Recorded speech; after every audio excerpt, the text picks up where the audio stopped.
सभी बड़ों को नमस्कार। आज एक नई कहानी सुनाने जा रहा हूँ। भगवान को आपके धन की कोई आवश्यकता नहीं। प्रेरक कहानी। जो साथी मेरे चैनल पर पहली बार आए हैं, कृपा करके मेरे वीडियो को लाइक और शेयर करें। आप सभी से विनती है कि आप ये कहानी अपने बच्चों को जरूर सुनवाएं ताकि वे अपने जीवन में विकास करें। तो आइए कहानी शुरू करते हैं। पुरानी बात है, एक सेठ के पास एक व्यक्ति काम करता था। सेठ उस व्यक्ति पर बहुत विश्वास करता था। जो भी जरूरी काम हो सेठ हमेशा उसी व्यक्ति से कहता था। वो व्यक्ति भगवान का बहुत बड़ा भक्त था। वह सदा भगवान के चिंतन, भजन, कीर्तन, स्मरण, सत्संग आदि का लाभ लेता रहता था। एक दिन उसने सेठ से श्री जगन्नाथ धाम यात्रा करने के लिए कुछ दिन की छुट्टी मांगी। सेठ ने उसे छुट्टी देते हुए कहा, भाई, मैं तो हूँ संसारी आदमी, हमेशा व्यापार के काम में व्यस्त रहता हूँ, जिसके कारण कभी तीर्थ गमन का लाभ नहीं ले पाता। तुम जा ही रहे हो तो यह लो, 100 रुपए मेरी ओर से श्री जगन्नाथ प्रभु के चरणों में समर्पित कर देना। भक्त सेठ से 100 रुपए लेकर श्री जगन्नाथ धाम यात्रा पर निकल गया।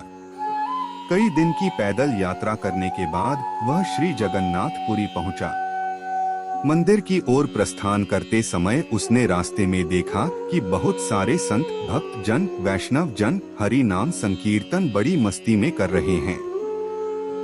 सभी की आंखों से अश्रुधारा बह रही है। जोर जोर से हरि बोल गूंज रहा है। संकीर्तन में बहुत आनंद आ रहा था। भक्त भी वहीं रुककर हरिनाम संकीर्तन का आनंद लेने लगा। फिर उसने देखा कि संकीर्तन करने वाले भक्तजन इतनी देर से संकीर्तन करने के कारण उनके होंठ सूखे हुए हैं। वह दिखने में कुछ भूखे भी प्रतीत हो रहे हैं। उसने सोचा, क्यों ना सेठ के 100 रुपए से इन भक्तों को भोजन करा दूं। उसने उन सभी को उन 100 रुपए में से भोजन की व्यवस्था कर दी। सबको भोजन कराने में उसे कुल 98 रुपए खर्च करने पड़े। उसके पास 2 रुपए बच गए। उसने सोचा, चलो अच्छा हुआ, 2 रुपए जगन्नाथ जी के चरणों में सेठ के नाम से चढ़ा दूंगा। जब सेठ पूछेगा तो मैं कहूंगा पैसे चढ़ा दिए। सेठ यह तो नहीं कहेगा 100 रुपए चढ़ाए।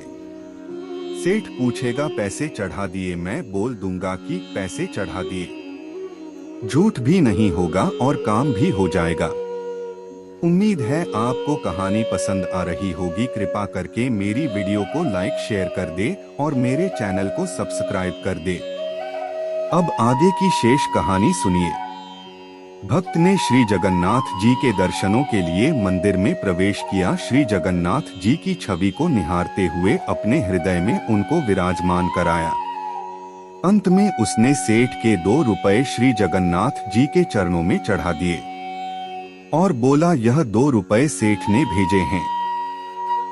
उसी रात सेठ के पास स्वप्न में श्री जगन्नाथ जी आए, आशीर्वाद दिया और बोले, सेठ तुम्हारे 98 रुपए मुझे मिल गए हैं। यह कहकर श्री जगन्नाथ जी अंतर्ध्यान हो गए। सेठ जाग गया, सोचने लगा, मेरा नौकर तो बड़ा ईमानदार है, पर अचानक उसे क्या जरूरत पड़ गई थी। उसने 2 रुपए भगवान को कम चढ़ाए।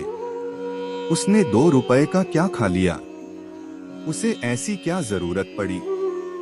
ऐसा विचार सेठ करता रहा। काफी दिन बीतने के बाद भक्त वापस आया और सेठ के पास पहुंचा। सेठ ने कहा कि मेरे पैसे जगन्नाथ जी को चढ़ा दिए थे। भक्त बोला, हाँ मैंने पैसे चढ़ा दिए। सेठ ने कहा, पर तुमने 98 रुपए क्यों चढ़ाए? 2 रुपए किस काम में प्रयोग किए? तब भक्त ने सारी बात बताई कि उसने 98 रुपए से संतों को भोजन करा दिया था और ठाकुर जी को सिर्फ 2 रुपए चढ़ाए थे। सेठ सारी बात समझ गया। वह बड़ा खुश हुआ तथा भक्त के चरणों में गिर पड़ा और बोला, आप धन्य हो, आपकी वजह से मुझे श्री जगन्नाथ जी के दर्शन यहीं बैठे बैठे हो गए। भगवान को आपके धन की कोई आवश्यकता नहीं है। भगवान को वह 98 रुपए स्वीकार है जो जीव मात्र की सेवा में खर्च किए गए, और उस 2 रुपए का कोई महत्व नहीं जो उनके चरणों में नगद चढ़ाए गए। पूरी कहानी ध्यान से सुनने के लिए धन्यवाद। अंत में यही कहूँगा, ईश्वर आप सभी को सुखी रखे और अपना ख्याल रखे। उम्मीद है कि आपको यह कहानी पसंद आई होगी। आपका कोई भी सुझाव है तो मुझे कमेंट में कह सकते हैं। कृपा करके आप मेरे चैनल को सब्सक्राइब करें और मेरी वीडियो को लाइक करें, ताकि मुझे धार्मिक वीडियो बनाने का हौसला मिलता रहे और आप सबका प्यार भी मिलता रहे। कृपा मेरे चैनल को सब्सक्राइब करें। अब मैं मिलता हूँ आपको अगली वीडियो में।